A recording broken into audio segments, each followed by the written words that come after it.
आमे गत थर आमे पढ़ुथिलु जे शासन प्रभु कौन करती शासन करती अनुजोग करती आउ शासन करती विभिन्न माध्यम रे प्रभु कि प्रकार हमको शासन करती जानी कि आपण प्रभु केमती शासन करती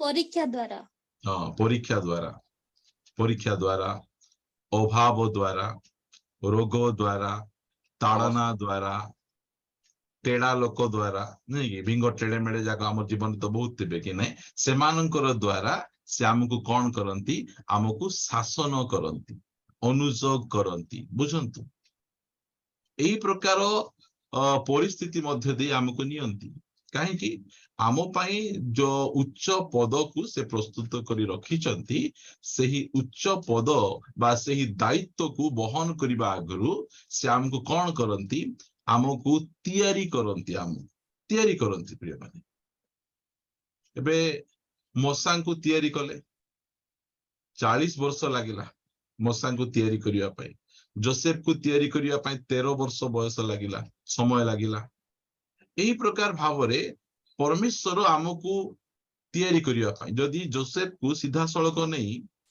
मिस्र देशर प्रधानमंत्री जदि कर दै थांते प्रधानमंत्री हो जोसेफ कौन करते सीधा पोटिफर घर को जाइकिना से स्त्री को धरी जेल भितर भर्ती कर देते हाँ तुम प्रति एमती करते मात्र नहीं प्रथमे तैयारी करती परमेश्वर किसी आमको दायित्व देवा पाई अधिकार देवा पाई हमको तैयारी करती प्रिय माने आज भारत रे प्रोफेट नहांती प्रोफेट माने होचंती भविष्यत वक्ता कामा अछंती यही समय रे भारत रे पाखापाखी गोटे 1000टा भविष्यत वक्ता रहिबा कथा मतलब नहांती कहीं नहांती कारण से माने तैयारी ही पारले नहीं भाबुतिले ए जणे भविष्यत वक्ता हेबो प्रभु आकु तैयारी करिवि बल्ला बेल कहले से का सहित इलीगल रिलेशन रे रही गले से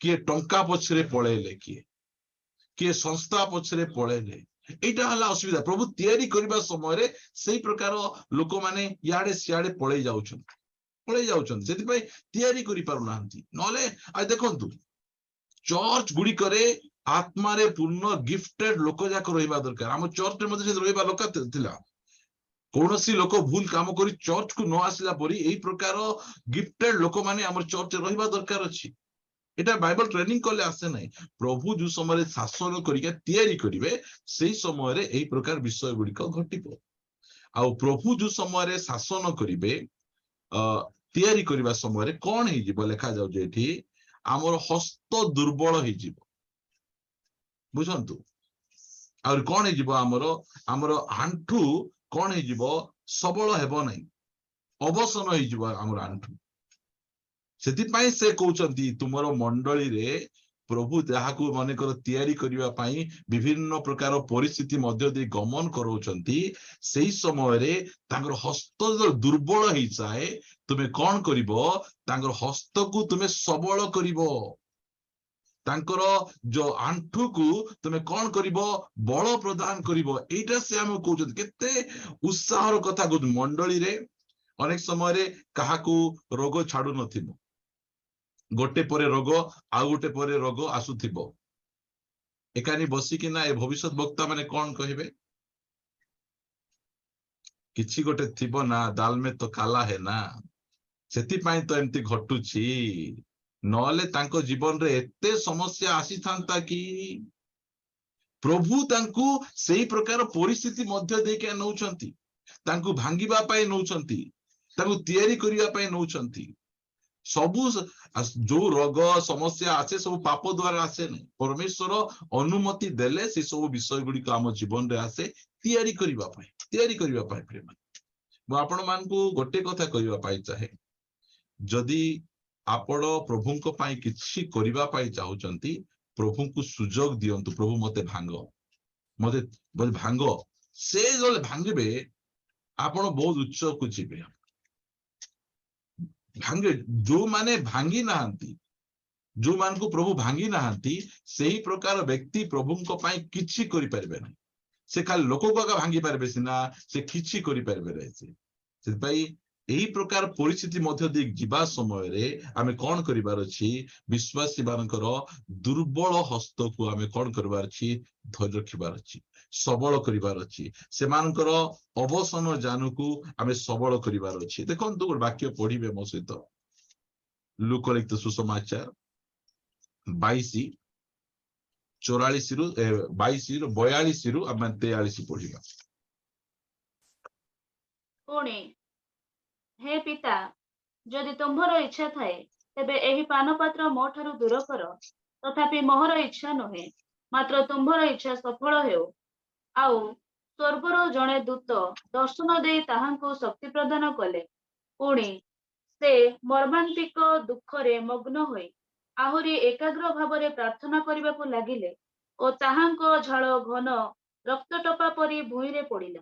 हाँ देखो एई स्थान रे पिता परमेश्वरंकर व्यवहार केमती पुत्र परमेश्वरंक प्रति केते सुंदर व्यवहार करूछंती अल्प समय पर प्रभु यीशु ख्रीष्ट समग्र मानव जातिर पाप निमंते से मृत्युवरण करिवा पय जाउछंती आउ से हसी हसी किना जाउ नाहंती तांकर कष्ट तांकर जंत्रणा से पाखरे थिबा से शिष्य मान को डाकिले पितर आ बापा जहन आसे मो पाई टिके प्रार्थना करो मोर परिस्थिति एते गंभीर तुम बुझी पारिबो नै तुमे टिके प्रार्थना करो मो पाई मात्र से शिष्य माने सोउचंती से मान को निद पळे आसुची जीशु एई प्रकार परिस्थिति एई प्रकार अवस्था तांकर झाळ रक्त टोपा परी पडुची सेई समय से दुख से कष्ट केही देखि पारुनांती पिता देखुचंती एबे कोन दरकार अछि पुत्र परमेश्वरंकु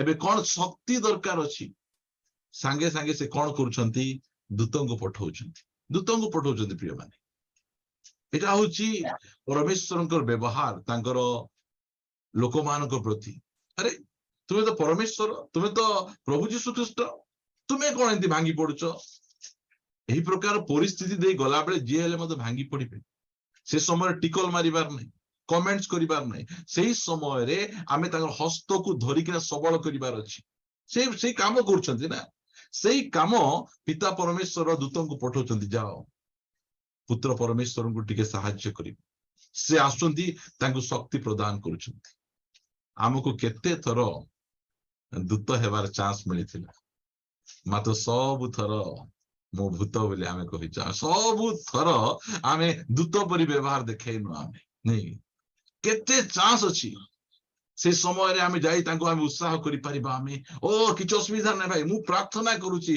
प्रभु सहाय्य करिवे ओ ए प्रकार परिस्थिति सबले रहिबो नै कहबा कथा रोद रात्रि पय प्रवास करि पारे सकाळ काल रे आनंद आसीबो एही प्रकार कथा न कहि अनेक समय रे आमे एही प्रकार कथा कहिछु जाई कि हमर वेश धरि कि आमे जाईछु सेति भाई मु आपण मान कहबा पाए जे मंडली रे दूतंकर काम रहिबार अछि दूत को पठौचंती दूत जाउचंती आउ प्रभु यीशु ख्रीष्ट को से लेखा जाउछि ना आउ 43 पद आउ स्वर्गरु जड़े दूत दर्शन देई ताहांकु शक्ति प्रदान कले काहे कि स्वर्गरु आछंती जानिचंती पृथ्वी रे के नाहांती सहाय्य कर आमको दूत परि प्रभु व्यवहार करिया पई चाहुचंती सेही समय रे स्वर्गरु जने दूत आसी यीशु ख्रीष्टन को शक्ति प्रदान करूछंती केते बढ़िया एलिया जत बेले भांगी पड़ीथिले जिजेबेल रो कथा रे जाई किना से मृत्यु प्रार्थना करबा को लागिथिले सेही समय रे कोन होची स्वर्गरु जने दूत आनी आसी गरम रोटी दउछंती की एनकरेज तांकु अरे गोटे स्त्री लोक को डरी गलो तुम एडे बड़ प्रॉफिट तुम एडे बड़ भविष्य वक्ता एलिया भविष्य वक्ता स्वर्गरु निया आणुच तुमर प्रार्थना रे वर्षा बंद ही जाउची आ तुमे गोटे साधारण स्त्री सहित तुमे हारी जाउछ छी छी छी छी लाज लागु नै एंती कथा कहू नांती अरे आमे सब मनीष आमे दुर्बल प्रभु जो समय हमको परीक्षा मध्य देके नेबे सही समय से अट्टा मिल रे मिलिंग कला परी हमर परिस्थिति थाए सही समय हमको विश्वासी मान को काहे की रखिचंती ଟିକଲ ମାରିବା ପାଇଁ ରଖିଛନ୍ତି କି ଆମକୁ ଦୂତ ହେବା ପାଇଁ ରଖିଛନ୍ତି। ପ୍ରିୟମାନେ ଆମକୁ ସେଇ କଥାକୁ ଆମେ ମନେ ରଖିବା। ଆଜିର ପ୍ରସଙ୍ଗ ଭାଇ ଲେଖିଛନ୍ତି ଅନୁତାପ କଲେ ମଧ୍ୟ ଆଶୀର୍ବାଦ ମିଳିଲା ନାହିଁ। ମୁଁ ସେ ବିଷୟରେ ଏଇଟା ହଉଛି ଗୋଟେ ଅନୁଯୋଗ ମୂଳକ ଚେତନା ମୂଳକ ଶିକ୍ଷା ଅଟେ। ଏଟା ମଣ୍ଡଳୀରେ ଏମିତି ପରିସ୍ଥିତିରେ ଅନେକ ଭାଇ ଭଉଣୀ ମାନେ ଯାଉଥିବେ, ଆପଣ ମାନେ ଏତିକି ମନେ ରଖିବେ। ମୋର ଗୋଟେ ଫେଭରେଟ ବାକ୍ୟ ଅଛି, ଏହା ମୁଁ ପଢେଇବା ପାଇଁ ଚାହେଁ। ଗାଲାତୀୟ 6 ଅଧ୍ୟାୟ ଆପଣ ମାନେ ପଢିପାରିବେ 1 ପଦରୁ।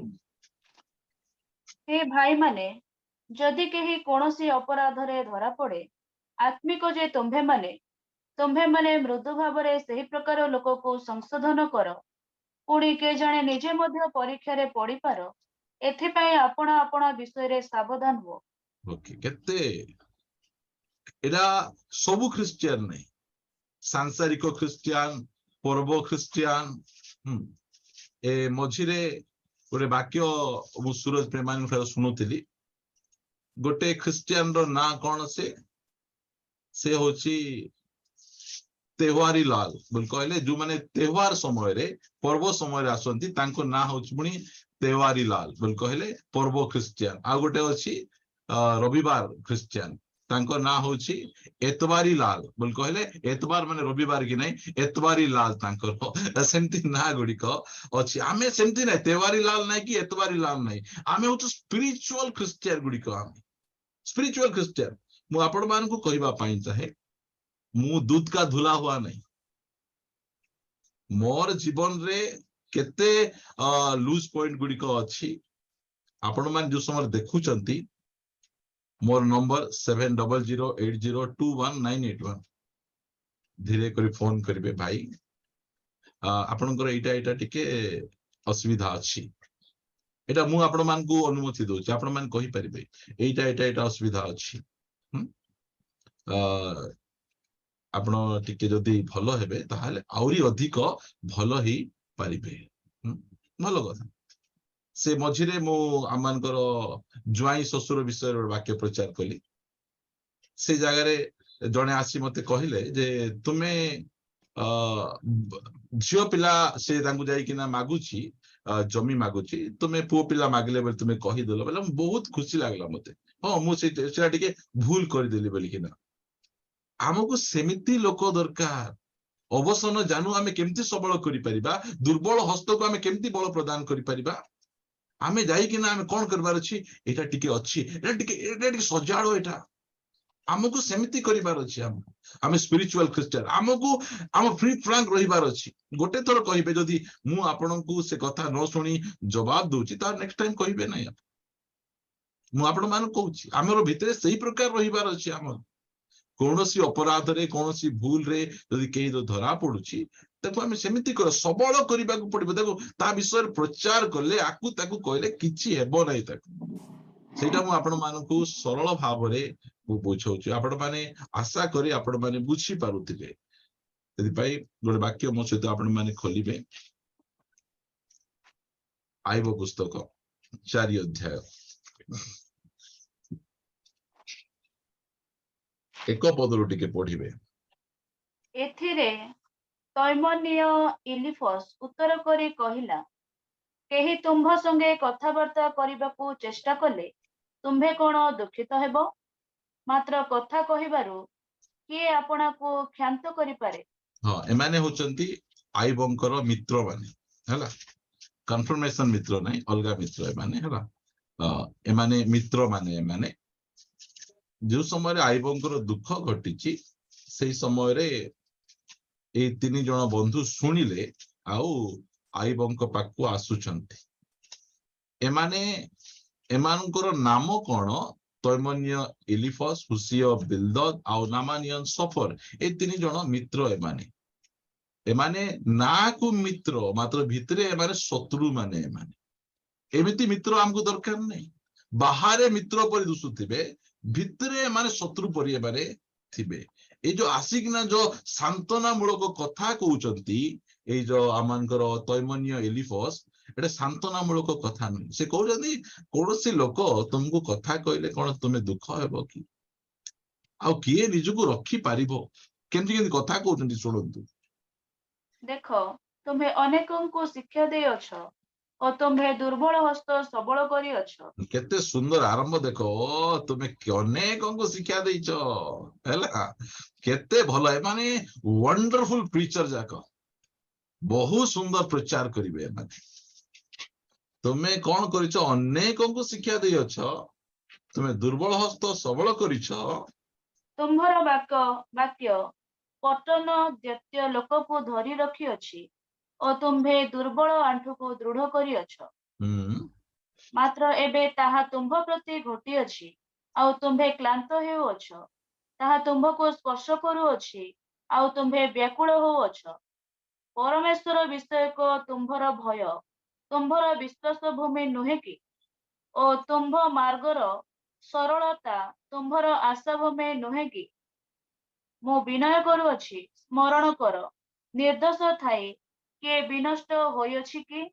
ଅବା ସରଳାଚାରୀ ମାନେ କେଉଁଠାରେ ଉଚ୍ଛିନ୍ନ ହୋଇଅଛନ୍ତି କି? କେତେ ମୁଁ ଦେଖନ୍ତୁ ଆଗର କଥା ଗୁଡିକ ଦେଖନ୍ତୁ। ହଁ, କେତେ ଭଲ ସାନ୍ତ୍ୱନାକାରୀ କି ନାହିଁ ଏଟା। ଏବାରେ ପିଠି ଆଉଁସିଲେ ଚମଡା ବାହାରି ପଡିବ, ଏଇ ପ୍ରକାର ସାନ୍ତ୍ୱନାକାରୀ ମାନେ ଅଛନ୍ତି। କହୁଛନ୍ତି ନିର୍ଦ୍ଦୋଷ ଥାଇ କିଏ ବିନଷ୍ଟ ହୋଇଅଛି କି? ଏମିତି କଥା ସେ କହୁଛନ୍ତି। ଆଇବଙ୍କ ଜୀବନରେ କଣ ପାଇଁ ଏସବୁ ପରୀକ୍ଷା ଆସି? ପାପ ପାଇଁ ଆସି ନାହିଁ। ଶୟତାନକୁ ଅନୁମତି ପ୍ରଭୁ ଦେଲେ, ଶୟତାନ ଆଇବକୁ ପରୀକ୍ଷା କରୁଅଛି। ପରମେଶ୍ୱର ଶୟତାନକୁ ଅନୁମତି ଦେଲେ, ଶୟତାନ ଆମକୁ ମଧ୍ୟ ପରୀକ୍ଷା କରିବ। ସେଇ ସମୟରେ ଏଇ ଯୋଉ ସାଙ୍ଗମାନେ, ସେମାନଙ୍କର କଥା କଣ? ଏତେ ଧାର୍ମିକ ଦେଖେ ହେଉଥିଲୁ ତୁ, ଆଉ ମାତ୍ର ଏବେ ଆମେ ଜାଣିପାରୁଛୁ ଆଉ ତୁ ନିର୍ଦ୍ଦୋଷ ଥିଲେ କଣ ଏମିତି ହେଇଥାନ୍ତା କି? ଏଇ ପ୍ରକାର କଥା ଯାକ ଆପଣ ମାନେ ଆଗରୁ ଶୁଣି ଦେଇଥାନ୍ତୁ, ନହେଲେ ଭାଙ୍ଗି ପଡିବେ। ଆମମାନଙ୍କୁ ଅନେକ ପ୍ରକାର କଥା କହିଲେ। ତୁମର ଅବସ୍ଥା କଣ ପାଇଁ ଏମିତି ହେଲା ଜାଣିଛ ନା? ତୁମେ ସେ ଚର୍ଚ୍ଚ ଛାଡିଦେଲ, ସେଥିପାଇଁ ତୁମକୁ ଏଇ ପ୍ରକାର ରୋଗ, ଏଇ ପ୍ରକାର ଅସୁବିଧା, ଏଇ ପ୍ରକାର ଗପ ଯାକ ଲୋକ କହିବେ। ଚର୍ଚ୍ଚ କାହିଁକି ଛାଡିଲୁ ସେଟା କହିବେ ନାହିଁ, ସେଟା କହିବେ ନାହିଁ। ମାତ୍ର ଏଇ ସବୁ ଷ୍ଟୋରି ଗୁଡିକ ଲୋକମାନେ ଆମକୁ କହିବେ। ଏବେ ଯଦି ଆମମାନଙ୍କର ରିମଝିମ ଭଉଣୀ ମାନଙ୍କ ଜୀବନରେ କିଛି ଗଡବଡ ହେଇଗଲା ବୋଲି କହିଲେ, ତୁମେ ଛାଡିଦେଲ ନା, ଯୀଶୁ ପାଖକୁ ଯାଇଛ ବୋଲି ଏମିତି ହେଇଛି ନା, ଏଇ ପ୍ରକାର ଷ୍ଟୋରି ଯାକ ବାହାରିବ। ସେଥିପାଇଁ ଆମକୁ ଆଗରୁ ଆମକୁ ଏ ଷ୍ଟୋରି ଶୁଣିଥିବାର ଅଛି। ଆମକୁ ଏ ସାଙ୍ଗ ଯାକ କେମିତି ଭାଷା ଏମାନଙ୍କର। 8 ପଦ ପଢିବେ। ମୋହର ଦେଖିଲା ପ୍ରମାଣେ ଯେଉଁମାନେ ଅଧର୍ମ ଚଷନ୍ତି ଓ ଦୁଃଖ ରୂପ ବୀଜ ବୁଣନ୍ତି, ସେମାନେ ତାହା ହିଁ କାଟନ୍ତି। ଯାହା ବୁଣିବ ତାହା କାଟିବ। ସେମାନଙ୍କର ଭଲ, ଏମାନେ ଚାଷୀ ଯାକ। ଏମାନଙ୍କର କଥା ଦେଖନ୍ତୁ। ଏ କଥା ଗୋଟେ ଲୋକଙ୍କୁ ସବଳ କରିପାରିବ କି? ଆପଣ ନିଜେ କୁହନ୍ତୁ। ଶୋଇବା ଲୋକ ଉଠେଇକିନା ପଚାର।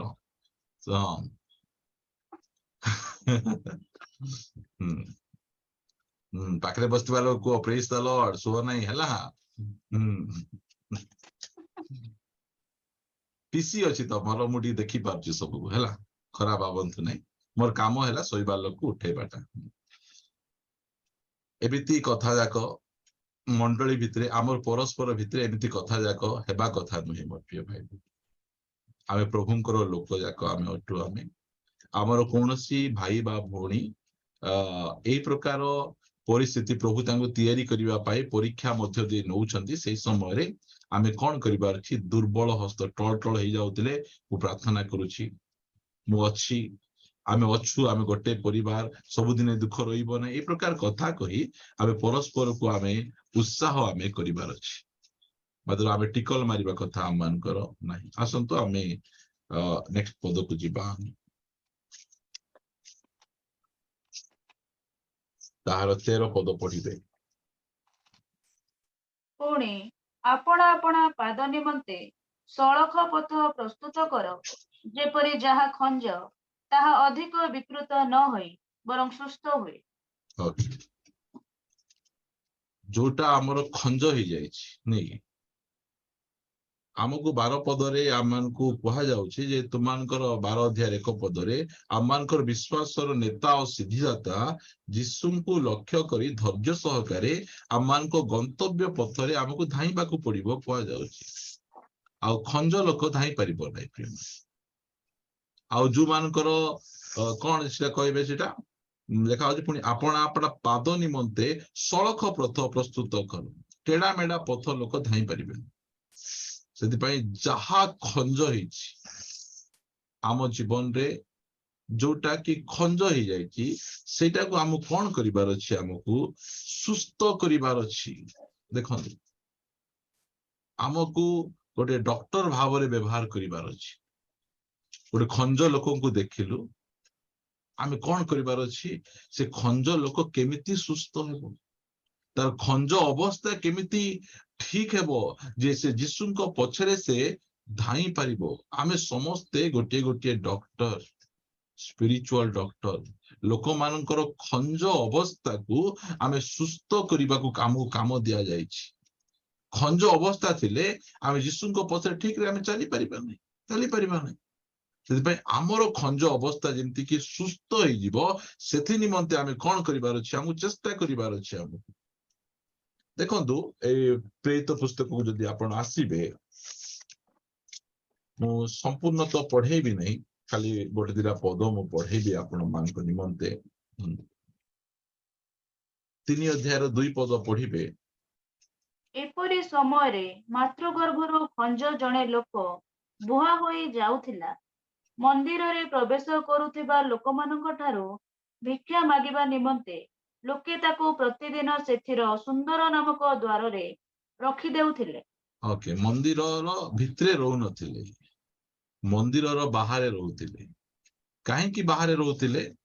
ଏ ଖଞ୍ଜ ଭିତରେ ଯାଇପାରୁନଥିଲେ, ପଇସା କମଉଥିଲେ, କୌଣସି ବିଷୟର ଅସୁବିଧା ନାହିଁ, ବାହାରେ ଅଛନ୍ତି, ପଇସା କମଉଛନ୍ତି, ବାହାରେ ଅଛନ୍ତି, ମାତ୍ର ଭିତରେ ଯାଇପାରୁନଥିଲେ, ଖଞ୍ଜ ଥିଲେ। ଆଉ ଆଙ୍କର ଖଞ୍ଜ ଅବସ୍ଥା କୁ କିଏ ସୁସ୍ଥ କରୁଛନ୍ତି? ପ୍ରଭୁଙ୍କର ଦାସ ମାନେ ସୁସ୍ଥ କରୁଛନ୍ତି। ତାଙ୍କୁ ଟଙ୍କା ଦଉନାହାନ୍ତି। ସେ କହିଲେ ଯେ ନାଇଁ, ସୁନା କି ରୂପା ମୋ ପାଖରେ ନାହିଁ।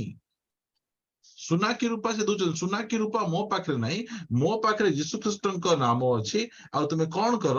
ତୁମେ ଯୀଶୁ ଖ୍ରୀଷ୍ଟଙ୍କ ନାମରେ ତୁମେ କଣ କର? ତୁମେ ଚାଲ। 7 ପଦରୁ ପଢିବା ଆମେ। ପୁଣି ସେ ତାର ଡାହାଣ ହାତ ଧରି ତାକୁ ଉଠାଇଲେ। ସେଥିରେ ତତ୍କ୍ଷଣାତ୍ ତାର ପାଦ ଓ ଗୋଡର ଗଣ୍ଠି ସବୁ ବଳ ପାଇଲା। ବଳ ଆଉ ପାଇଲା। ନାଇଁ, ଶୁଣନ୍ତୁ, କେତେ ଏମିତି ଲୋକ ଆମକୁ ହେବାର ଅଛି ପ୍ରିୟମାନେ। ସେମାନେ କଣ କରୁଛନ୍ତି? ସେ ତାହାର ଡାହାଣ ହାତ ଧରି ତାକୁ ଉଠେଇଲେ। ଆମେ ଉଠେଇବାର ଅଛି। ଯୋଉମାନେ ଖଞ୍ଜ ହେଇଯାଇଛନ୍ତି, ଯୋଉମାନେ ଚାଲି ପାରୁନାହାନ୍ତି, ଆଗକୁ ବଢି ପାରୁନାହାନ୍ତି, ଆମର କାମ ହେଲା ସେଇ ଖଞ୍ଜ ଅବସ୍ଥାରୁ ସେମାନଙ୍କୁ କେମିତି କରି ଏ ଭାଇକୁ କି ଭଉଣୀକୁ ମୁଁ ଉତ୍ସାହ କରିବି, ଯେମିତି କି ଏ ମନ୍ଦିର ବାହାରେ ରହିବେ ନାହିଁ, ମନ୍ଦିର ଭିତରକୁ ଚାଲି ଆସିବେ, ପ୍ରଭୁଙ୍କର ନିକଟକୁ ଚାଲି ଆସିବେ। ପ୍ରଭୁଙ୍କ ଦାସ ମାନଙ୍କର କାମ କେମିତି? ସେମାନେ ତାଙ୍କୁ ହାତ ଧରିକିନା ଉଠଉଛନ୍ତି। ଆମକୁ ଏଇ ବର୍ଷର ପରିବର୍ତ୍ତନ ସମୟରେ ଆମକୁ ସେଇ କାମ କରିବା। ଲୋକମାନଙ୍କର ଖଞ୍ଜ ଅବସ୍ଥାକୁ ଆମେ ବଦଳେଇବା। ଆମେ ଦୁର୍ବଳ ହସ୍ତ ଆଉ ଯୋଉ ଟଳ ଟଳ ଜାନୁକୁ ଆମେ ସବଳ କରିବା। ଏଇଟା ଆମର ସେବା କାର୍ଯ୍ୟ ହଉ। ଏମିତି ହେଲେ ମଣ୍ଡଳୀ ଆହୁରି ଅଧିକ ଏକତାରେ ବଢିବ, ଷ୍ଟ୍ରଙ୍ଗ ହେବ। କାହାକୁ କିଏ ଟିକଲ ମାରାମରି ଆମେ କରିବା ନାହିଁ। ଆମେ ପରସ୍ପରକୁ ଆମେ ଉଠେଇବା। ଆମେ କେହି ସିଦ୍ଧ ନାହୁଁ, ଆମେ ସମସ୍ତେ ଦୁର୍ବଳ। ସେଥିପାଇଁ ଆମେ ପରସ୍ପରକୁ ଉଠେଇବା। ଦେଖ, ମୁଁ ପ୍ରଭୁଙ୍କୁ ଏତେ ଧନ୍ୟବାଦ ଦଉଛି, ମତେ ଉଠେଇବା ପାଇଁ ଗୋଟେ ଜୁମ ପ୍ରୋଗ୍ରାମ ପ୍ଲାନ କଲେ। ଏ ବର୍ଷ ମୋର ନିଦ କେତେ ଯାଇଛି ଆପଣ ମାନେ ଜାଣିଛନ୍ତି? ସକାଳ 6ଟା ବେଳେ ଉଠେଇ ଦଉଛନ୍ତି ମତେ। ମୁଁ କହିଲି ତାଙ୍କୁ, ଏ ମଝିରେ ଟିକେ ଛୁଟି ଦିଅ, ଖ୍ରୀଷ୍ଟମାସରେ ଛୁଟି। ହଁ, हम नहीं सोएंगे, किसी को सोने नहीं देंगे। ଏଇ ପ୍ରକାର କଥା ଯାକ ସେ କହୁଛନ୍ତି। ମୁଁ ଭାବିଲି କେତେଟା ଜୁନ ଛୁଟି ହେଲାଣି, ଆମମାନଙ୍କର ଭାଇ ମଧ୍ୟ ଛୁଟି କରିବେ। ଇଏ ଛୁଟି କରିବେ, ଇଏ ତ ରୁଟି କରିବା ଲୋକ, ଇଏ କେମିତି ଛୁଟି କରିବେ? ସେମିତି ମୋର ଖଞ୍ଜ ଅବସ୍ଥା ଦେଖନ୍ତୁ। ମୋର ସକାଳେ ଉଠିବାର ଅଭ୍ୟାସ ନଥିଲା। ଏଇଟା ଆମର ଗୋଟେ ଖଞ୍ଜ ଅବସ୍ଥା। ଏଇଟା ମାତ୍ର ପରମେଶ୍ୱର ମତେ ଅନୁଗ୍ରହ କଲେ, ମତେ ଦୟା କଲେ। ତୁ କି ପ୍ରାଚୀନ କହିଲେ ଉଠିବୁ ନାହିଁ, ସେକ୍ରେଟାରୀ କହିଲେ ଉଠିବୁ ନାହିଁ, କିଏ କହିଲେ ଉଠିବୁ ନାହିଁ। तो से ऊपर वाला कहले का उठू तो नहीं कि हो ठीक अच्छी आपण मैंने प्रार्थना कले जनईदेले से यही प्रकार गोटे कॉलिंग बेल लगेले कि अलार्म सेट कले मुझे उठुची आओ फास्ट जोगेंद्र भाई को कहती भाई टिके सकाल सकाल फोन करेंगे 2-3 थर फोन कले सी देखले जे ये तो फोन न करबा उठी जाउछंती हेबे आ फोन करी की लाभ आ से फोन फान मते करूनांती मुई उठुची हैला मोर खंज अवस्था परिवर्तन हेची गोटे क्षेत्र रे हेची सब क्षेत्र रे हेई नै सेति भाई आपण मान को हाथ धरी मोर खंज अवस्था को परिवर्तन करबा मते उठेबा को पड़िबो जहा द्वारा कि मु मध्य उठिबी मु मध्य धाइबा को चाहे प्रिय माने हमको परस्पर को सेमिति सेमान देखले ओके एंती अछो हमको कोन देले हबो नहीं ये जो टेम्पररी सॉल्यूशन कौन किसी टंका दे दिए किसी धन दे दिए टेम्पररी सॉल्यूशन नहीं नहीं आगो टेम्पररी देबा नहीं आगो हमें परमानेंट सॉल्यूशन हमें देबा कौन करबा हमें उठेबा यीशु को नाम रे आंकु हमें उठेबा हमें मते उठेबा हमें मिसा लोक मानकर खंज अवस्था को हमें बदलेबा हमें हमको प्रभु से आमान को आज्ञा दे तुम खंज अवस्था को बदलावा बोली कहउचंती से कहले गड़ गंठी सबू बल पाइला बल पाइब ए नुआ वर्ष रे हम समस्त बल पाइब प्रिय माने ता पछे देखंतु 8 पदरु पढिबे आउ से कुदा मारी ठिया हैला पुणी चालिबाकू लागिला आउ से चालू चालू ओ कुदा मारू मारू पुणी ईश्वरଙ୍କ प्रशंसा करू करू सेମାନଙ୍କ सहित मंदिर रे प्रवेश कला प्रेज द लॉर्ड केते सुंदर खंज अवस्था परिवर्तन हो जीवी मो माँ सहित मिसबी मो भाई सहित मिसबी मुझे रास्तार चली देखे सांगे सांगे से प्रभु को पाखु पड़े जाऊँगी मंदिर भितर को पशि जाऊँ आगे मंदिर गेट बाहर थिला को गेट रे थिला सुंदर नामक गेट रे असुंदर व्यक्ति बसी थिले यीशु ख्रीष्ट जीवन रे पळाय आसले से असुंदर व्यक्ति सुंदर हेकिना से भितर को पळै जाउछंती केते सुंदर मोर आमानकर बहुत एनकरेज वाक्य से कहते देख समस्ते को परीक्षा प्रलोभन दे गला बेले केते कष्ट हेबो सेति तुमे कौन करिवो दुर्बल हस्त को सबल करिवो अवसन जान को तुमे सबल करो ता पछे आपना आपना पाद निमंते सड़क पथ प्रस्तुत करो जहारी जहा खंज ताहा जे प्रकार विकृत न होई बरम सुस्थ हुए केते सुंदर आमर प्रार्थना लाइफ टिके खराब अच्छी विकृत न हो आउर टिके हमें बढ़ेबा आमर उपवास लाइफ को आउर टिके हमें बढ़ेबा आमर पवित्रता जीवन को आउर टिके बढ़ेबा हमें केते बेले हेबो एकला एकला नहीं के टिके डाहना हाथ बढ़े किना टिके हमको धरिबे हम उत्साहित करिवे ताहाले ए सब जाक बहुत सुंदर रे हेई परिबो आगु बढ़िबा हमें 14 पद समस्तଙ୍କ सहित शांति रे रहिबाकू चेष्टा करो पुणे जे पवित्रता बिनु केही प्रभुଙ୍କ दर्शन पाइब नाही सेतिर अनुसरण करो वाक्य गुड़िक देख लेखा होची समस्तଙ୍କ सहित शांति रे रहिबा पई चेष्टा करो यार अर्थ कौन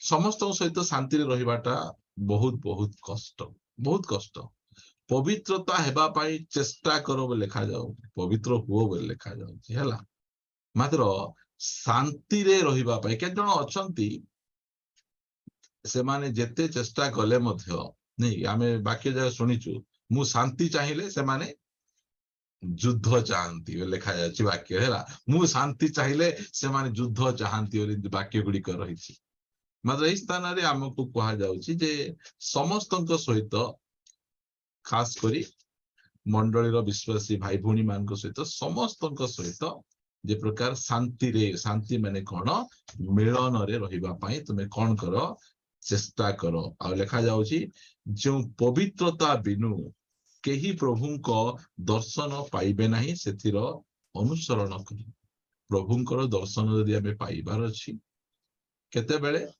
सेठी गले नै ए पृथ्वी पृष्ठ रे यदि हमें प्रभुंकर दर्शन पाइबार अछि ताहाले आमे पवित्र रहिबाकू पड़िबो सेतिपाई तो से एते सब शासन करूचंती ना शासन करिवार उद्देश्य कोन 10 पद कारण सेमानंको जेपरि विहित बोध हैला तदनुसारे सेमाने अल्प दिन निमंते आम्भ मानंको शासन कले किंतु आम्भे माने जेपरि ताहांको पवित्रतार सहभागी हेउ एथिपाई से आम्भ मानंको मंगल निमंते शासन करंती କଣ ପାଇଁ ଶାସନ କରନ୍ତି? ଆମେ ଯେ ପ୍ରକାର ତାଙ୍କର ପବିତ୍ରତାର ଆମେ ସହଭାଗୀ ହେଇପାରିବା, ସେଥିପାଇଁ ଆମକୁ ଏଇ ସବୁ ପରିସ୍ଥିତି ମଧ୍ୟ ଦେଇକିନା ସେ ଆମମାନଙ୍କୁ କଢେଇ ନଉଛନ୍ତି। ଯୋଉ ସମୟରେ ପ୍ରଭୁ ଯୀଶୁ ଖ୍ରୀଷ୍ଟଙ୍କୁ ଧରିବା ପାଇଁ ସୈନ୍ୟମାନେ ଆସିଲେ, ସାଙ୍ଗେ ସାଙ୍ଗେ ପିତର କଣ କରୁଛନ୍ତି? ଖଣ୍ଡା କାଢି ସେ ଦାସର କାନ କାଟି ଦଉଛନ୍ତି। ମାତ୍ର ପ୍ରଭୁ ଯୀଶୁ ଖ୍ରୀଷ୍ଟ କହୁଛନ୍ତି, ତୁମର ଖଣ୍ଡାକୁ ତୁମର ଖାପରେ ରଖ। ତୁମେ କାହାକୁ ଦେଖୁଛ? ତୁମେ ସେଇ ସୈନ୍ୟକୁ ଦେଖୁଛ, ମାତ୍ର ମୁଁ କାହାକୁ ଦେଖୁଛି? ମୁଁ ଦେଖୁଛି ବାପାଙ୍କୁ ଦେଖୁଛି, ପରମେଶ୍ୱରଙ୍କୁ ଦେଖୁଛି, ପିତାଙ୍କୁ ଦେଖୁଛି। ପିତା ପଠେଇଛନ୍ତି, ମୁଁ ତାଙ୍କୁ ଲଢିବା ପାଇଁ କାହିଁକି ଯିବି? ପିତା ମତେ ଯୋଉ ପାତ୍ରରେ ପାନ କରିବା ପାଇଁ ଦେଇଛନ୍ତି, ମୁଁ କଣ ତାକୁ ପାନ କରିବି ନାହିଁ? ଏଇଟାକୁ ଆମକୁ ଦେଖିବାକୁ ପଡିବ। ଏଇଟାକୁ ଆମେ ଯଦି ଦେଖିଦେବା ବୋଲି କହିଲେ, କିଏ ଆସିଲେ ତାଙ୍କ ପଛରେ କିଏ? ଏ ପଛରେ ଶୈତାନ ଅଛି ନା ପଛରେ ବାପା ଅଛନ୍ତି? ଆମେ ପବିତ୍ର ରହିଲେ ହିଁ ଆମେ ଜାଣିପାରିବା ଆଉ ଆମେ ଅନୁମତି ଦେଇପାରିବା। ଲାଗିବାକୁ ଯିବା ନାହିଁ ଆମେ। ସେଥିପାଇଁ ଆମେ କଣ କରିବାର ଅଛି? ପଛରେ ଆମକୁ ଦେଖିବାର ଅଛି। ଦେଖିଲେ ଯାଇକି ନା ହେଇପାରିବୁ। ଆମେ ଯୋଉ ସମୟରେ ଏବେ ପ୍ରଭୁଙ୍କର ଦାସ ମାନେ ଆମେ ଅଛୁ, ଧୀରେ ଧୀରେ ୟୁଟ୍ୟୁବରେ ଲୋକମାନେ ଆମକୁ ଜାଣୁଛନ୍ତି। କିଏ କଲ୍ କରୁଛି? ଗୋଟେ ଝିଅ ଯଦି କଲ୍ କରୁଛି, ସେ କଣ ପାଇଁ କଲ୍ କରୁଛି ଆମେ ଜାଣିବାକୁ ପଡିବ। ସେଟା କେତେବେଳେ ଜାଣିପାରିବୁ? ପବିତ୍ର ରହିଲେ ହିଁ ଆମେ ଜାଣିପାରିବୁ ସେଇ ପୁଅ ବା ଝିଅର ଉଦ୍ଦେଶ୍ୟ କଣ ବୁଝି ହେବ। ଆମେ ପବିତ୍ରତା ବିନୁ ଆମେ ତାହାଙ୍କର ଆମେ ଦର୍ଶନ ପାଇପାରିବା ନାହିଁ। ସେମିତି ବହୁତ ଜଣ ଫସି ଯାଇଛନ୍ତି। ସମସନକୁ ସେମିତି ତ ଫସେଇଲେ ନା, ପ୍ଲାନ କରିକିନା ଫସେଇଲେ। ସେ ଝିଅକୁ ପଠେଇଲେ, ଯା ତୁ କଣ କରିବୁ, ତାକୁ ଏମିତି ଏମିତି କରିବୁ, ଆମେ ତ ଏତେ ଟଙ୍କା ଆମେ ଦେବୁ। କେତେ ପ୍ଲାନ କରି ଆଜି ଶୈତାନ ଲୋକମାନଙ୍କୁ ଆମମାନଙ୍କ ଜୀବନରେ ପଠଉଛି, ଯାହା ଦ୍ୱାରା କି ଆମେ ଚିହ୍ନି ପାରୁନୁ ଏଟା ପ୍ରଭୁଙ୍କର ଲୋକ କି ଶୈତାନର ଲୋକ, ପ୍ରଭୁ ପଠେଇଛନ୍ତି କି ଶୈତାନ ପଠେଇଛନ୍ତି। ଆମେ ପବିତ୍ର ଯଦି ଆମେ ରହିବା, ସେଥିପାଇଁ ପ୍ରଭୁ ଏସବୁ ଶାସନ କରୁଛନ୍ତି ନା, ଆମେ ଯେମିତି ତାଙ୍କୁ ଦେଖିପାରିବା। ତାଙ୍କୁ ଦେଖିଲେ ଆମେ ପୁରାପୁରି ଆମେ ନିରବରେ ଆମେ ହେଇପାରିବା ଆଉ ଆରାମସେ ଆମେ ରହିପାରିବା। ସେଟା ପ୍ରଭୁ ଆମମାନଙ୍କ ଠାରୁ ଚାହାନ୍ତି। ସମୟ ଗଢି ଚାଲିଛି, ମୁଁ ଶୀଘ୍ର ସାରିଦେବି। 15 ପଦ ପଢିବେ। କାଳେ କେହି ଈଶ୍ୱରଙ୍କ ଅନୁଗ୍ରହରୁ ପତିତ ହୁଏ ଅବା କୌଣସି ତିକ୍ତତାର ମୂଳ ଅଙ୍କୁରିତ ହୋଇ ବଢି ଉଠି ତୁମ୍ଭମାନଙ୍କର ଅନିଷ୍ଟ କରେ, ଆଉ ତଦ୍ୱାରା ଅନେକେ କଳୁଷିତ ହୁଅନ୍ତି।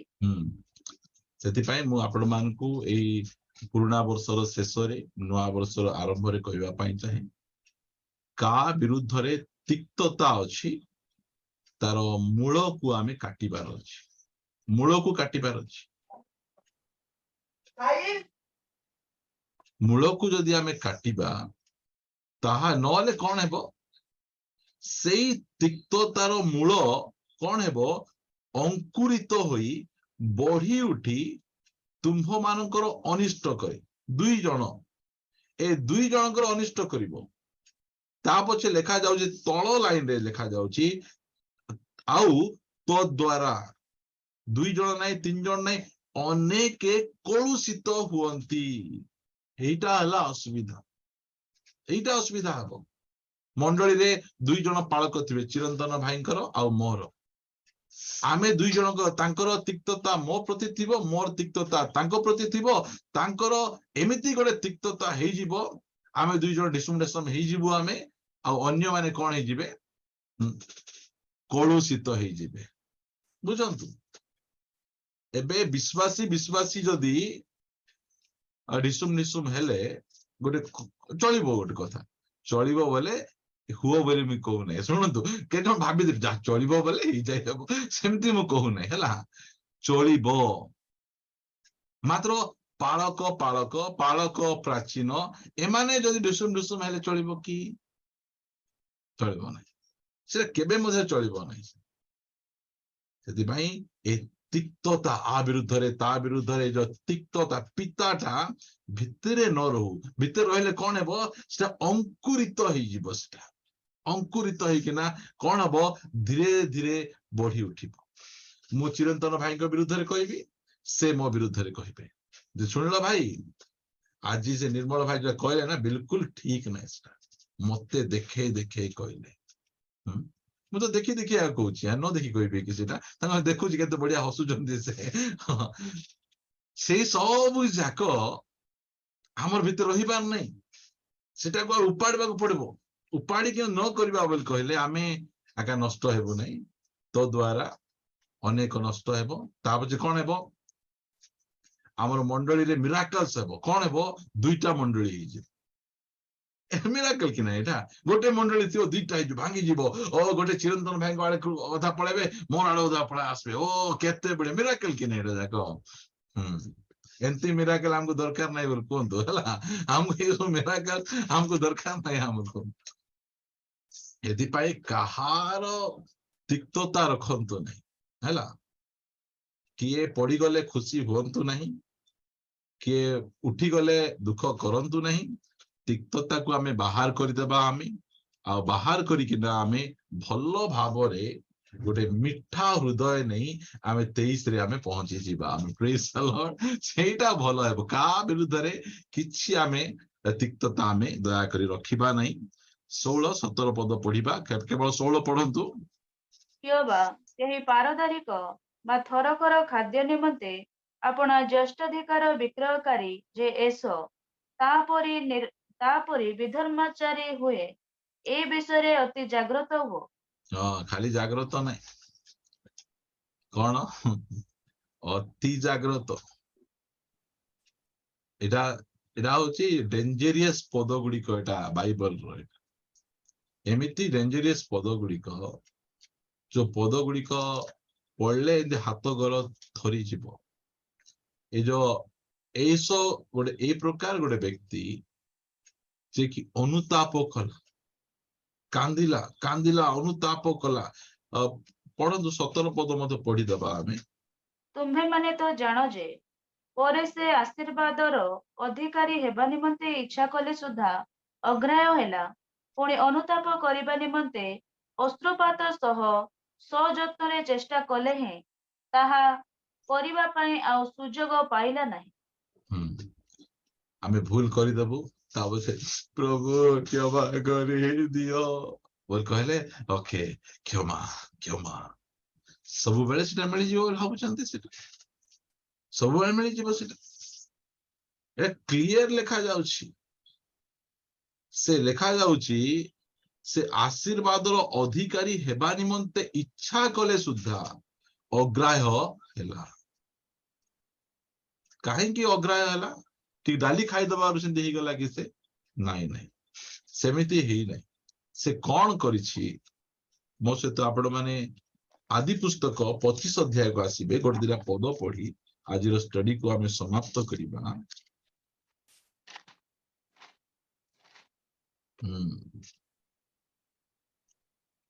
29 ରୁ ପଢିବେ 25 ର ଏକ ଦିନ ଯାକୋବ ଡାଲି ରାନ୍ଧୁଥିଲା ସେହି ସମୟରେ ଏସୋ କ୍ଳାନ୍ତ ହୋଇ କ୍ଷେତ୍ରରୁ ଆସିଲା ତହୁ ସେ ଯାକୋବକୁ କହିଲା ମୁଁ କ୍ଳାନ୍ତ ହୋଇଅଛି ବିନୟ କରି ସେହି ରଙ୍ଗା ଡାଲି ଦେଇ ଭୋଜନ କରାଅ ଏହି ନିମନ୍ତେ ତାହାର ନାମ ଇଦମ ରଙ୍ଗା ଖ୍ୟାତ ହେଲା ସେତେବେଳେ ଯାକୋବ କହିଲା ଆଜି ତୁମ୍ଭେ ମତେ ଆପଣା ଜ୍ୟେଷ୍ଠାଧିକାର ବିକ୍ରୟ କର ଏସୋ ଉତ୍ତର କଲା ଦେଖ ମୁଁ ମଲା ପରି ଜ୍ୟେଷ୍ଠ ଅଧିକାରରେ ମୋର କି ଲାଭ ଯାକୋବ କହିଲା ତୁମ୍ଭେ ଆଜି ମୋ ନିକଟରେ ଶପଥ କର ତହିଁରେ ସେ ତାହା ନିକଟରେ ଶପଥ କଲା ଏହି ରୂପେ ସେ ଆପଣା ଜ୍ୟେଷ୍ଠାଧିକାର ଯାକୋବକୁ ବିକ୍ରୟ କରିଦେଲା ତହୁ ଯାକୋବ ଏସୋକୁ ରୋଟି ଓ ରନ୍ଧା ମସୁରୀ ଡାଲି ଦିଅନ୍ତେ ସେ ଭୋଜନ ପାନ କରି ଉଠିଗଲା ଏହି ରୂପେ ଏସୋ ଆପଣା ଜ୍ୟେଷ୍ଠାଧିକାର ତୁଚ୍ଛ ଜ୍ଞାନ କଲା ଜ୍ୟେଷ୍ଠ ଅଧିକାରକୁ ସେ କଣ କଲା ତୁଚ୍ଛ କଲା ସେ ଏଇଟା ଖାଲି ଡାଲି ଖାଇଲା ନାହିଁ ଡାଲି ପାଇଁ ତାଙ୍କୁ ଅଭିଶାପ ଆସୁନାହିଁ ଡାଲି ପାଇଁ ତାଙ୍କୁ ଜ୍ୟେଷ୍ଠ ଅଧିକାର ନେଇ ଯାଉନାହାନ୍ତି ସେ କଣ କରୁଛି ତୁଚ୍ଛ ତାକୁ ଯୋଉ ବର୍ଥ ରାଇଟ ମିଳିଛି ଘରର ବଡ ପୁଅ ହେବାର ଯୋଉ ଅଧିକାର ମିଳିଛି ଜ୍ୟେଷ୍ଠ ଅଧିକାରକୁ ସେ କଣ କରିଛି ତୁଚ୍ଛ କରିଛି ସେଥିପାଇଁ ସେ ଆଉ ଅନୁତାପ କଲେ ମଧ୍ୟ ଯୋଉମାନେ ପରିତ୍ରାଣକୁ ତୁଚ୍ଛ କରନ୍ତି ମଣ୍ଡଳୀକୁ ତୁଚ୍ଛ କରନ୍ତି ସହଭାଗିତାକୁ ତୁଚ୍ଛ କରନ୍ତି। ଯୋଉମାନେ ଆସୁନାହାନ୍ତି ସେମାନଙ୍କ କଥା ଛାଡି ଦିଅ, ଆଉ ଯୋଉମାନେ ତୁଚ୍ଛ କରନ୍ତି ସେମାନଙ୍କର କଥା ମୁଁ କହୁଛି। ଆଜି ଆସୁନାହାନ୍ତି କାଲିକୁ ଆସିବେ, ପରଦିନ ଆସୁନାହାନ୍ତି ଅପରଦିନ ଆସିବେ, ମାତ୍ର ଯୋଉମାନେ ତୁଚ୍ଛ କରୁଛନ୍ତି ସେମାନଙ୍କର କଥା କୁହାଯାଉଛି। ତୁଚ୍ଛ କଲା ପରେ ଆହୁରି ଯେତେ ଅନୁତାପ କଲେ ମଧ୍ୟ କାନ୍ଦିଲା ବୋଲି ଲେଖାଯାଉଛି। ଭଁ ଭଁ ଭଁ ଭଁ କାନ୍ଦୁଛି, ଯାଇକିନା ବାପାଙ୍କର ଗୋଡ ଧରି କହୁଛି, ବାପା ଆହୁରି ନାଇଁ କି ବାପା ମୋ ପାଇଁ, ଆହୁରି ମତେ ମଧ୍ୟ ଟିକେ ଦିଅ ବାପା। ବାପା କରେ ନାଇଁ ରେ ପୁଅ, ତୋ ପାଇଁ ନାହିଁ, ତୋ ପାଇଁ ଅଲଗାଟା ଅଛି, ତୋ ପାଇଁ ଆଉ ଆଶୀର୍ବାଦ ନାହିଁ, ତୋ ପାଇଁ ଅଭିଶାପ ଏକା ଅଛି। ଅନୁତାପ, ଏଇ ବାକ୍ୟକୁ ଆପଣ କେବେ ହେଲେ ଭୁଲିବେନି। ଯୋଉ ସମୟରେ ଆମକୁ ପାପ କରିବା ପାଇଁ ଇଚ୍ଛା ଲାଗିବ, ସହଭାଗିତା ଯିବାକୁ ଇଚ୍ଛା ଲାଗିବ ନାହିଁ, ଏହି ପ୍ରକାର ସମୟରେ ଏଇ ବାକ୍ୟକୁ ମନେ ରଖିବେ। ଆଜି ନହେଲେ ତ କାଲି ହେଇଯିବ, କାଲି ନହେଲେ ତ ପରଦିନ ହେଇଯିବ, କେବେ ନା କେବେ ତ ହେଇଯିବ। ଏଟା ହେବ ନାହିଁ, ହେବ ନାହିଁ। ପ୍ରଭୁ ସବୁ ପାପକୁ କ୍ଷମା କରିବେ ନାହିଁ, ସମସ୍ତଙ୍କୁ ଗ୍ରହଣ କରିଦେବେ ନାହିଁ। ଏମିତି କହିଦେବେ ଆମେ ଟିକେ ଆମେ କାନ୍ଦିଦବୁ, ଆମେ ତ ଆମକୁ ଗ୍ରହଣ କରିଦେବେ, ସେମିତି ହେଇପାରିବ ନାହିଁ। ସେଥିପାଇଁ ଆମେ ବହୁତ ଜାଗ୍ରତ। ପରିତ୍ରାଣ ଏଟା କୋଉଠୁ କିଣି ଆଣି ଦେଇନାହାନ୍ତି, ସ୍ୱର୍ଗରୁ ଓହ୍ଲାଇ ଆସିକିନା ଗୁହାଳ କୁଣ୍ଡରେ ସ୍ୱର୍ଗର ପରମେଶ୍ୱର ଶୋଇଲେ। 30 ବର୍ଷ ଯାଏ ଏ ପୃଥିବୀରେ ଯୋଉ କଷ୍ଟ ସେ ସହିଛନ୍ତି। ଆମେ ଗୁହାଳ କୁଣ୍ଡକୁ ଜାଣିଛୁ, ଆମେ କୃଷକୁ ଜାଣିଛୁ, ଆମେ ମାତ୍ର ଯୋଉ 30 ବର୍ଷ ଯୋଉ କଷ୍ଟରେ ସେ ଜୀବନ ଯାପନ କରିଛନ୍ତି ସେଟା ଆମକୁ ଜଣା ନାହିଁ। ସେଟା ଏତେ ସବୁ କଲା ପରେ ବିନା ମୂଲ୍ୟରେ ଆମକୁ ସେ ପରିତ୍ରାଣ ଦେଇଦେଲେ, ସେଥିପାଇଁ ଆମକୁ ଜଣା ନାହିଁ। ସେଥିପାଇଁ ଆମେ ତୁଚ୍ଛ କରୁଛୁ। ଆମେ ଯଦି ପରିତ୍ରାଣକୁ କରୁଛୁ, ବହୁତ କଷ୍ଟଲି ଏଟା, ପରେ ଆମେ କାନ୍ଦିଲେ ମଧ୍ୟ ଆମକୁ ମିଳିବ ନାହିଁ। ସେଥିପାଇଁ ସୁଯୋଗ ଅଛି ସହଭାଗିତାକୁ ଯିବା ପାଇଁ, ସୁଯୋଗ ଅଛି ପ୍ରାର୍ଥନା କରିବା ପାଇଁ, ଉପବାସ କରିବା ପାଇଁ। ମତେ ମଝିରେ ପ୍ରଭୁ କହିଲେ, ଦେଖେ 50 ବର୍ଷ ହେଇଗଲା ପରେ ତୋର ଉପବାସ ହେଇପାରିବ କି ନାଇଁ କଷ୍ଟ। ଏବେ 50 ବର୍ଷ ହାଫ ସେଞ୍ଚୁରୀ ମାରିନୁ, ଆହୁରି ହାଫ ସେଞ୍ଚୁରୀ ନ ମାରିବା ପୂର୍ବରୁ ଏକା ଉପବାସରେ ଟିକେ ସମୟ ବିତା କହିବାରୁ, ୟେସ୍ ପ୍ରଭୁ ମୁଁ ବିତେଇବି। ଉପବାସ କଲେ ହାଇ ହାଇ ଲାଗୁଛି ଭାବୁଛନ୍ତି, କେତେ କଷ୍ଟ ଆମକୁ ଜଣା। ଉପବାସ କରୁଥିବୁ, କାମ କରୁଥିବ, ଯୋଉ ପ୍ରକାର କଷ୍ଟ ଆମେ ପାଉଥିବୁ ଆମକୁ ଜଣା। ଦାଉଦ କହନ୍ତି, ଉପବାସ ଦ୍ଵାରା ମୁଁ ମୋର ପ୍ରାଣକୁ କ୍ଲେଶ ଦିଏ। ପକେଟରେ ଟଙ୍କା ଅଛି, ଘରେ ଖାଇବାଟା ଅଛି, ପାଣି ପିଇକିନା ବେଳେ ବେଳେ ମୋର ପରିସ୍ଥିତି ଏମିତି ହେଇଯାଏ, ସମ୍ଭାଳି ନ ପାରି ମୁଁ ଟିକେ ଜୁସ୍ ଟିକେ ପିଇଦିଏ। ଏତେ କଷ୍ଟ ଉପବାସ କରିବାଟା, ହେଲେ ମଧ୍ୟ ମୁଁ କହେ ନାହିଁ, ଏବେ ତ ସୁଯୋଗ ଅଛି ନା। ତା ପଛେ ମତେ 50 ବର୍ଷ ହେଲେ ନିଅରେ, ତମେ ମାନେ ନିଅରେ, ଆମେ ତ ବୁଢା ଲୋକରେ, ଆମର ବାଳ ପାଖି ଗଲାଣିରେ ବୋଲି କହିଲେ ହେବ କି ସେମିତି? ସେତେବେଳେ ଏବେ ତ ଆମକୁ ନେବାକୁ ପଡିବ ନା, ଏବେ ଆମର ବୟସ ଅଛି, ଆମେ ନେଇପାରିବୁ। ଆମେ କାଲିର କଥା କାହାକୁ ଜଣା ସେଟା। ସେଥିପାଇଁ ପ୍ରିୟ ଭାଇ ଭଉଣୀ ମାନେ, ସେତେବେଳେ ଆମେ ସୁଯୋଗର ସଦ୍ବ୍ୟବହାର କରିବା। ଆମର ଜ୍ୟେଷ୍ଠ ଅଧିକାର, ଆମର ବର୍ଥ ରାଇଟ କୁ, ଯୋଉ ବର୍ଥ ରାଇଟ ପ୍ରଭୁ ଆମମାନଙ୍କୁ ଦେଇଛନ୍ତି, ଆମକୁ ତାଙ୍କ ପରିବାରରେ ଜନ୍ମଗ୍ରହଣ କରାଇଛନ୍ତି, ଆମର ମଧ୍ୟ ପୁତ୍ରତ୍ୱର ଅଧିକାର ଅଛି। ସେ ଅଧିକାରକୁ ମସୁରୀ ଡାଲି ପାଇଁ, ଛୋଟିଆ ଛୋଟିଆ ବିଷୟ ପାଇଁ ଯଦି ଆମେ ବିକିବା, ତାହେଲେ ଯେତେ କାନ୍ଦିଲେ ମଧ୍ୟ ଆମକୁ ଆଉ ସେ ଦେଇପାରିବେ, ସେ ଇଚ୍ଛା କଲେ ମଧ୍ୟ ଆମକୁ ଦେଇପାରିବେନି।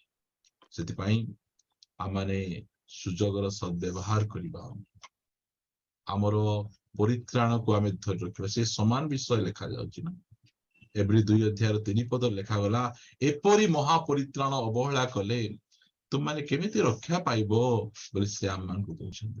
ଏ ପରିତ୍ରାଣ ଏମିତି ଟୁନୁ ମୁନୁ ଚୁନୁ ପରିତ୍ରାଣ ନାହିଁ, ଏଟା ବହୁତ ବଡ ପରିତ୍ରାଣ। ଏଟା ସବୁ ଯାଉ ପ୍ରଭୁ, ମୋର ପରିତ୍ରାଣକୁ ଯିବା ପାଇଁ ଦେବି ନାହିଁ। ଯାଉ, କଷ୍ଟ ହେଇଯାଉ, ଦୁଃଖ ଆସୁ, କିଛି ଅସୁବିଧା ନାହିଁ।